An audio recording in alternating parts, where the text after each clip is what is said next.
दोस्तों आज की इस वीडियो में हम क्रिएट करेंगे इस तरह के ट्रेंडिंग एड्स। तो इस तरह के एड्स में स्टिल इमेज की जगह हम वीडियो यूज करते हैं और टेक्स्ट की प्लेसमेंट भी आप देख सकते हैं जो कि सब्जेक्ट के ऊपर ही कुछ इस तरह से डिजाइन किया हुआ है जो कि देखने में काफी डिफरेंट और बढ़िया लग रहा है। तो ये इस तरह के एड्स आप बहुत इजीली क्रिएट कर सकते हो जो कि बहुत ही ईजी है बनाना। तो इसमें मेन रोल है वीडियो का और वीडियो हमें इस तरह से ढूंढनी, जैसे मॉडल है, मॉडल बीच में परफॉर्म कर रहा है, सिंपल और पोज दे रहा है, इस तरह की वीडियो हमें चाहिए। और सेकंड जो है वो उसके ऊपर हमें टेक्स्ट की डिजाइनिंग करनी है, मतलब टेक्स्ट की प्लेसमेंट अच्छे से करनी है और सिंपल उसको एनिमेशन देना है। तो यही काफी चीजें बढ़िया लगने लग जाएगी। तो यहाँ पर मैंने 3 फुटेज लिए जो कि मॉडल हमारा सेम है और ये तीनों में अलग अलग पोज यहाँ दे रहा है। जो व्यू है वो थोड़ा सा तीनों का डिफरेंट है। उसके बाद फोटोशॉप के अंदर आपको तीनों के स्क्रीनशॉट लेकर आ जाने हैं और उसके ऊपर टेक्स्ट यहाँ पर फोटोशॉप में ही लिख लेना है। जो भी डिजाइनिंग करनी है वो यहाँ कर लेंगे। तो और तीनों शॉट के ऊपर आप देख लेंगे, तीनों के अलग अलग शॉट मैंने लिए हुए हैं। तीनों पे मैंने चेक कर लिया है कि ये टेक्स्ट कैसा लगेगा। तो यहाँ पर ये देखने में काफ़ी ठीक ठाक लग रहा है। तो अब इसको लेकर चलेंगे हम आफ्टर इफेक्ट में। तो आफ्टर इफेक्ट में आने के बाद न्यू कॉम्बिनेशन यहाँ क्रिएट करेंगे जो कि स्टोरी साइज में एक यहाँ पर ले रहा हूँ 900x1600 और उसके बाद 15 सेकंड का टाइम यहाँ पर मैं रख रहा हूँ। तो फुटेज जो है हमारी वो तीनों ऑलरेडी मैं यहाँ पर पहले ही लेकर आ चुका हूँ। तो ये हमारी फुटेज है, तो इनको हम यहाँ पर ड्रैग कर लेंगे। तो सबसे पहले मैं इस वाली वीडियो को यहाँ पर लेकर आऊँगा। अब इसको यहाँ पर हम स्केल करेंगे। तो स्केल करने के लिए या तो आप इसके कॉर्नर से या इसको स्केल कर सकते हैं या आप सिंपल वैसे कर सकते हैं। तो यहाँ पर मैं इसको फिट करूँगा कॉम के साइज के हिसाब से। तो यहाँ पर सिंपली राइट क्लिक करना है, ट्रांसफॉर्म में जाना है और यहाँ पर आपको ऑप्शन मिल जाते हैं फिट टू कॉम, फिट टू विड्थ, हाइट। तो यहाँ पर कोई भी ऑप्शन आप चूज कर सकते हैं। तो यहाँ पर मैं फिट टू कॉम करूँगा तो ये कॉम के अकॉर्डिंग हमारा साइज यहाँ पर फिट हो जाएगा। अब ऐसे ही बाकी सारी फुटेज को मैं यहाँ पर इंपोर्ट कर लूँगा और सभी को मैं फिट टू कॉम करके 5-5 सेकंड का गैप पर यहाँ पर प्लेस कर लूँगा।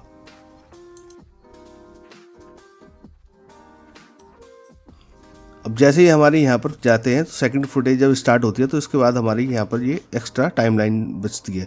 तो इसको हमें हटाने के लिए यहाँ से सिंपल ड्रैग कर सकते हैं या फिर ऑल्ट और ब्रैकेट ये प्रेस करके आप यहाँ से सिंपली इसको कट कर सकते हैं। तो ऐसे ही मैं अगले वाली यह वीडियो को सेलेक्ट करूँगा, इसको ऑल्ट ब्रैकेट प्रेस करूँगा तो यहाँ से कट हो जाएगी।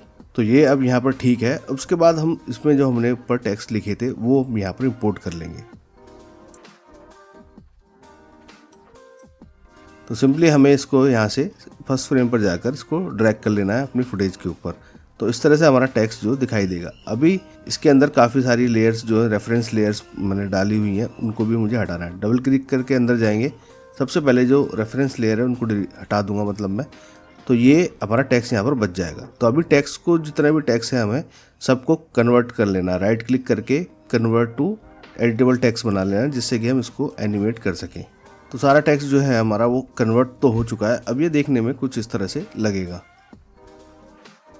अब इसके बाद हम एक एक करके यहाँ टेक्स्ट को एनिमेट करेंगे। तो यहाँ पर मैं सबसे पहले इस कॉम्पोजिशन के अंदर जाऊँगा जहाँ पर हमारा टेक्स्ट है। तो यहाँ पर मैं एलिगेंस वाले को सबसे पहले सेलेक्ट करूँगा और यहाँ से हम जाएंगे इफेक्ट के अंदर। तो नॉर्मल प्रीसेट हम यूज़ करेंगे। एनिमेशन के अंदर टेक्स्ट जो इफेक्ट है जो उसके बाय डिफ़ॉल्ट आफ्टर इफेक्ट के टेक्स्ट प्रीसेट्स हैं वही हम यहाँ पर यूज़ कर रहे हैं। तो इसमें लाइट एंड ऑप्टिकल वाला ये इसके फोल्डर के अंदर जाऊंगा। तो यहाँ पर एक्सपोजर जो है ये मुझे ठीक ठाक लगा था तो इसको मैं यहाँ पर यूज़ कर रहा हूँ। सिंपल ड्रैग करना है, इसके ऊपर डाल देना है। तो इस तरह का कुछ इफेक्ट यहाँ क्रिएट होगा। अब इसके बाद सेम यही टेक्स्ट एटीट्यूड के अंदर मैं डाल दूंगा। फर्स्ट फ्रेम पर जाकर यहाँ से सिंपल इसको ड्रैग कर देना है। तो दोनों के अंदर वो सेम टेक्स्ट एनिमेशन आ चुका है।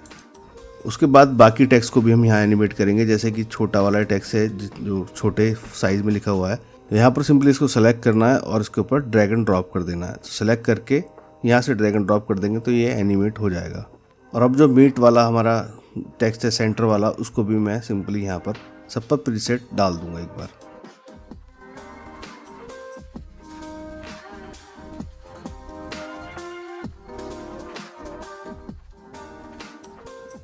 और उसके बाद जो नीचे की तरफ जो टेक्स्ट लिखे हुए हैं इस पर भी हम सिंपल वो प्रीसेट डाल देंगे जो कि हमने पहले स्लो फेड डाले हुए हैं।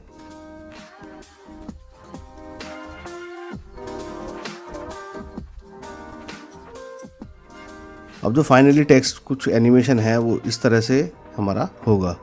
ठीक है, अभी जो हमारा सर्कल है इसको भी हम यहाँ पर एनिमेट करेंगे, तो ये भी कुछ क्रिएट होकर आएगा। तो यहाँ पर शेप को सेलेक्ट करके उसको साइड से ओपन कर लेंगे और ये ऐड वाले आइकन पर क्लिक करके ट्रिम पाथ यहाँ पर हम यूज़ करेंगे।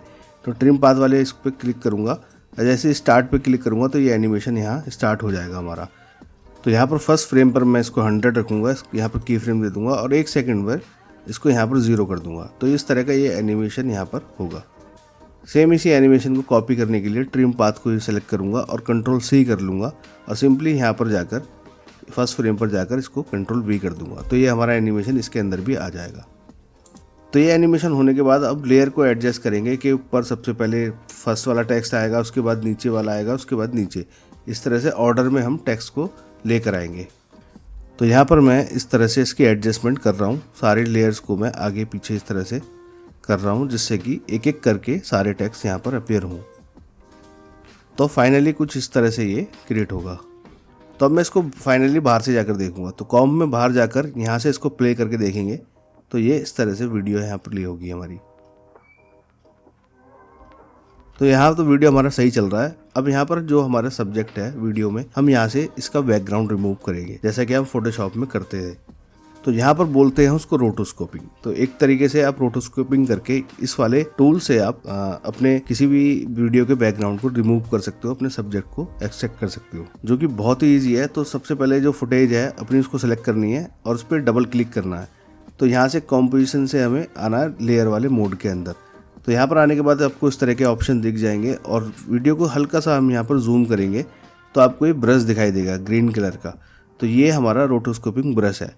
तो इसी की हेल्प से हम सारी बैकग्राउंड को अलग करेंगे। तो कंट्रोल के साथ प्रेस करके आप माउस को ड्रैग करेंगे तो ब्रश का साइज जो है वो छोटा है बड़ा कर सकते हैं आप यहाँ से। तो अब हमें स्टार्ट करने से पहले सबसे पहले हमें ध्यान रखना है कि वीडियो का जो फ्रेम है वो फर्स्ट फ्रेम होना चाहिए। उसके बाद अपने ब्रश को इस तरह से चलाएंगे। तो जो पार्ट आपको सेलेक्ट करना है उसी की एजिस पर आप ये ब्रश चलाओगे। तो जैसे कि अभी इसने पूरा बैकग्राउंड सेलेक्ट कर लिया है। अगर आपको बैकग्राउंड को अब सब्ट्रैक्ट करना है तो इसके लिए आप ऑल्ट प्रेस करेंगे तो ब्रश का कलर जो है वो रेड हो जाएगा, जिससे कि आप सिलेक्शन को सब्ट्रैक्ट कर सकते हो, हटा सकते हो। तो यहाँ से मैं सिंपली ऑल्ट प्रेस करके यहाँ पर चलाऊँगा इस तरह से। मुझे ये वाला बैकग्राउंड नहीं चाहिए। तो ये देख रहे हैं कि इसने कुछ रफली इस तरह का सिलेक्शन बना लिया है। तो सिंपली आपको थोड़ा सा यहाँ पर मेहनत करनी पड़ेगी, इसको जो सिलेक्शन लेना पड़ेगा और हटाना पड़ेगा किसी को। तो सिंपली आपको इस तरह से ऐड करना है सारी चीज़ें, जो आपका ऑब्जेक्ट है वही रहे, बाकी बैकग्राउंड हट जाए। तो इस तरह से आपको थोड़ा सा इसमें मेहनत करनी पड़ेगी। तो यहाँ पर कहीं पर सब्ट्रैक्ट करना पड़ेगा, कहीं पर आपको ऐड करना पड़ेगा सिलेक्शन को। तो इस तरह से आप ऐड करके और माइनस करके अपने पूरे सिलेक्शन को यहाँ क्रिएट करना है। तो जल्दी से इसका सिलेक्शन कर लेते हैं। मैं थोड़ा सा इसको फास्ट करके आपको दिखा दे रहा हूँ।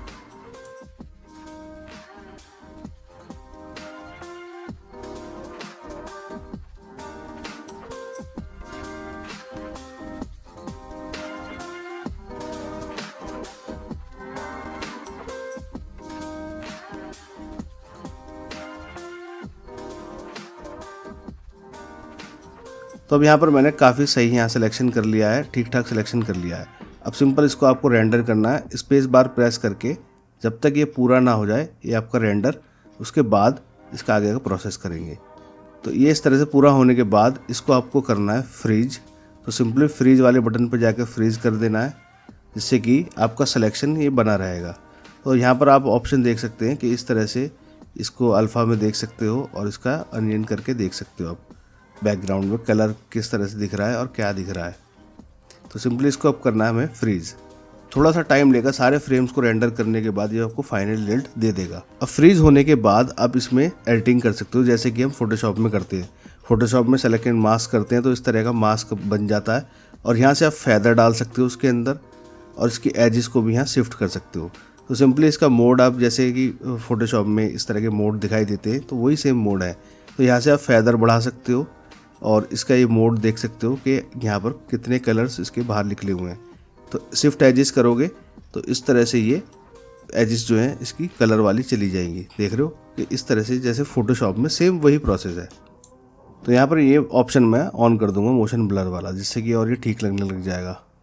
अब जैसे ही इसका कॉम्पोजिशन व्यू में बाहर आओगे आप, तो आप देखोगे कि बैकग्राउंड इसका कम्प्लीटली रिमूव हो चुका है। तो अब यहाँ पर मैं सबसे पहले इसकी एक डुप्लीकेट बनाऊंगा, कंट्रोल डी करूँगा। तो नीचे वाली लेयर्स का जो इफेक्ट है, मैंने रोटोस्कोपिंग है, वो मैं डिलीट कर दूंगा। तो इसका बैकग्राउंड जो नीचे वाली फुटेज आ जाएगी सेम एज इट इज़ हो जाएगी ये, और ये ऊपर वाली जो है हमारी ट्रांसपेरेंट वाली है। अब उसके बाद जैसे आगे टाइमलाइन में चलते हैं तो ये वाली हमारे पास फुटेज आती है, तो इसका भी मैं बैकग्राउंड यहाँ पर रिमूव कर लूँगा। सेम प्रोसेस इसी में फॉलो करूँगा। इसी को मैं थोड़ा फास्ट फॉरवर्ड करके दिखा देता हूँ। तो यहाँ पर मैं सेम उसको सेलेक्ट कर रहा हूँ, सब्जेक्ट को सेलेक्ट कर रहा हूँ अपने। अब ये कंप्लीट सिलेक्शन होने के बाद स्पेस बार प्रेस करके हम इसको पूरा रेंडर कर लेंगे। देन उसके बाद पूरी फुटेज को हम फ्रीज कर देंगे। फिर उसके बाद इसकी एजेस को स्मूथ करना है, फेदर डालना है, इसका जो मोशन ब्लर डालना है, तो वो सब इसमें कर लेंगे। तो सिंपली इसका बैकग्राउंड भी हमने यहाँ रिमूव कर लिया है। तो इसी की सेम फिर से मैं एक डुप्लीकेट बनाऊंगा, कंट्रोल डी प्रेस करूंगा, डुप्लीकेट बन जाएगी। और नीचे वाली जो फुटेज है हमारी, इसको सेलेक्ट करके इसका जो इफेक्ट रोटोस्कोपिंग वाला इफेक्ट है वो डिलीट कर दूंगा, तो हमारा बैकग्राउंड इसमें आ जाएगा। अब हमने जो इसका बैकग्राउंड जो रिमूव किया है उसका हम यूज़ करने वाले हैं कैसे। तो यहाँ पर सिंपली मैं टेक्स्ट पर जाऊँगा। जब ये सेकंड वाला हमारा पार्ट शुरू होगा तो यहाँ पर टेक्स्ट वाला जो पार्ट है हमारा, इसकी मैं डुप्लीकेट करूँगा, कंट्रोल डी। तो यहाँ पर एक डुप्लीकेट क्रिएट करूँगा और इसको नीचे इन फुटेज के बीच में यहाँ पर डाल दूँगा नीचे। ठीक है, तो फर्स्ट में ये इस तरह से आया, सेकंड में ये टेक्स्ट मुझे इसके पीछे करना है, इसकी कैप के। तो सिंपली मैं ड्रैग करके इस फुटेज के बीच में रख दूंगा, जो कि अब आप देख रहे हैं कि फुटेज हमारी ऊपर है जो कटी हुई है, और जो उसके नीचे हमने टेक्स्ट डाल दिया है। अब जैसे ही मैंने लेयर को नीचे रखा तो वो टेक्स्ट बिल्कुल पीछे चला गया। तो मुझे ऊपर वाला टेक्स्ट पीछे करना है, बाकी टेक्स्ट को अपीयर कराना है। तो मैं सबसे पहले इसको बाहर निकाल लेता हूँ ऊपर की तरफ। तो ये ऊपर की तरफ आ गया है टेक्स्ट हमारा। तो सबसे पहले मैं ये जो हमारा टेक्स्ट है इसको मैं मास्क कर लूँगा। तो मुझे सिंपल ये वाला पार्ट यहाँ पर चाहिए, तो मैं इसको मास्क कर रहा हूँ। ठीक है, तो अब बैक वाला जो पार्ट है उसको हम लेकर आएंगे। जैसे कि ये वाला पार्ट ऊपर हमारा है और इसको सिंपली ड्रैग करके फुटेज के बीच में मुझे रखना है। तो इसको मैं सिंपली क्या करूँगा, इसके नीचे ला कर रख दूँगा। तो ये हमारा इस तरह से क्रिएट होगा। तो यहाँ पर आप देख रहे हैं सिंपल मैंने टेक्स्ट की 2 कॉपी बनाई है, जो कि एक इस टेक्स्ट के बीच में की तरफ रखी हुई है, जो कि पहले वाले टेक्स्ट पे भी आ रही है, और एक कॉपी हमने बनाई है इसके ऊपर वाली। एक तो ये पीछे आ गई नीचे, और इसके ऊपर एक बनाई है जिसमें इतना पार्ट सिर्फ हमने मास्क किया हुआ है। तो 2 ही लेयर हैं यहाँ पर हमारे पास टेक्स्ट की, जो कि काम कर रही है इस तरह से। तो अभी आप इसमें देख रहे हैं कि लास्ट वाली फुटेज पर जो हमारा टेक्स्ट है वो गायब हो चुका है। तो उसको टेक्स्ट को हमें वापस लेकर आना है यहाँ पर। तो यहाँ पर सबसे पहले मैं इसकी जो हमारा टॉप पर टेक्स्ट है इसकी डुप्लीकेट करेंगे, कंट्रोल डी प्रेस करेंगे तो यहाँ डुप्लीकेट हो जाएगी। और इस वाली पोस्ट की इसका जो मास्क है सबसे पहले मैं हटा देता हूँ, तो ऊपर वाला टेक्स्ट अपीयर हो जाएगा। और जो इसके नीचे वाला टेक्स्ट है वो हमें यहाँ पर सबसे पहले बंद करना पड़ेगा। तो इस वाले को मैं यहाँ बंद कर दूँगा लेयर को, और उसके बाद इस वाली लेयर को आगे यहाँ से स्टार्ट कर दूँगा। मतलब कि ये यहाँ से चलेगा इस तरह से। उसके बाद ये पीछे वाला आ गया टेक्स्ट, उसके बाद यहाँ से पीछे वाले टेक्स्ट की लेयर को बंद कर दिया, और यहाँ से ये टेक्स्ट हमारा अपीयर होगा। तो मैं इसकी एनिमेशन को जो है स्टार्टिंग वाले एनिमेशन से थोड़ा आगे की तरफ कर देता हूँ। तो ये सिंपली यहाँ से अपीयर होगा। तो अब ये एनिमेशन जो है वो यहाँ पर ठीक ठाक हमारी बन चुकी है। अब यहाँ पर फाइनली अब मैं छोटा सा कुछ यहाँ पर इफेक्ट डालूंगा। एक छोटी लाइन का इफेक्ट है और यहाँ पर थोड़ा सा ग्लिच इफेक्ट है, तो यहाँ पर मैं वो उसको ऐड करूँगा, तो ये और भी ज़्यादा बढ़िया लगने लग जाएगा। तो यहाँ पर जो मैं प्लगइन यूज़ कर रहा हूँ वो है एनिमेशन कंपोज़र, जो कि मैंने पिछली वीडियो में भी काफ़ी बार वो यूज़ किया है।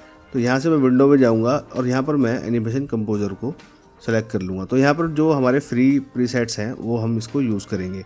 तो सिंपली यहाँ से सेलेक्ट करके आपको नीचे की तरफ आ जाना है।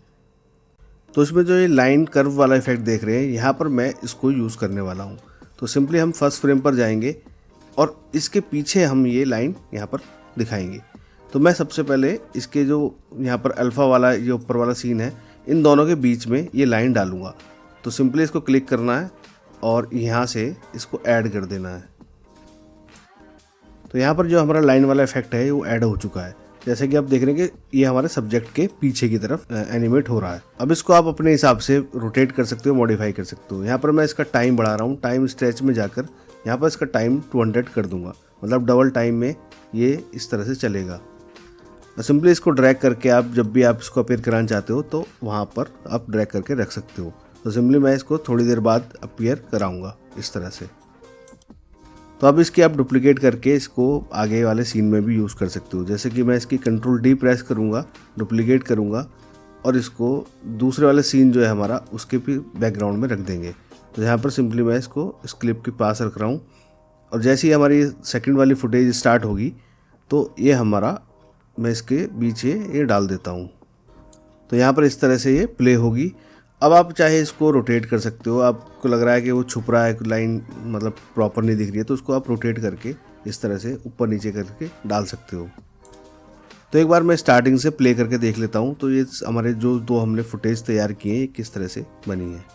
अब यहाँ पर आता है हमारा लास्ट वाला सीन। तो लास्ट वाले सीन में भी हम कुछ यहाँ पर एलिमेंट्स डालेंगे। तो यहाँ से मैं वापस इसके अंदर जाऊंगा, एनिमेशन कंपोजर के अंदर। तो यहाँ पर हमारी लाइन वाला कुछ इफेक्ट है, ये इफेक्ट है, तो इसको मैं यहाँ सिंपली ऐड कर दूंगा। तो ऐड होने के बाद अभी ये बैकग्राउंड में थोड़ा पीछे की तरफ आ रहा है, तो इसको हम ऊपर लेकर जाना है। तो सबसे ऊपर टॉप पर मैं इसको रखूँगा। तो इस तरह की कलरफुल लाइन्स हैं जो कि एनिमेट हो रही हैं, तो इसको सिंपली मैं स्केल करके इस तरह से रख दूँगा। अब इसको एक बार हम फिर से प्ले करके देख लेते हैं। तो ये हमारा वीडियो तो काफ़ी अच्छा बन चुका है। अब इसमें एक फाइनल टच हम देंगे। तो इसके अंदर मैं अभी ग्लिच वाला इफेक्ट डालूंगा। जब ये हमारा सीन चेंज होता है तो उस टाइम पे मैं हल्का सा एक ग्लिच इफेक्ट डालूंगा। तो यहाँ पर मैं ये वाला इफेक्ट इसमें यूज़ करूँगा। तो सिंपली इसको क्लिक करेंगे और जहाँ पर भी जब हमारा दूसरा सीन यहाँ स्टार्ट हो रहा है तो यहाँ पर क्लिक करेंगे और यहाँ पर ऐड कर देंगे। तो यहाँ पर इसको हम एडजस्ट कर लेते हैं इसके साथ। जब ये हमारी सेकंड फुटेज स्टार्ट हो रही है तो ये जो पॉइंट है, इसका एरो पॉइंट है, इसको इससे हमें यहाँ पर पैरेलली इसको मिलाना है। अब इसी इफेक्ट को मैं कॉपी करके जो लास्ट वाला फुटेज है उसके ऊपर भी यहाँ डाल दूंगा। अब जो फाइनल रिजल्ट है वो कुछ इस तरह का क्रिएट हुआ है। अब जो फाइनली वीडियो जो हमारा तैयार हुआ है साउंड के साथ, वो कुछ इस तरह से तैयार हुआ है।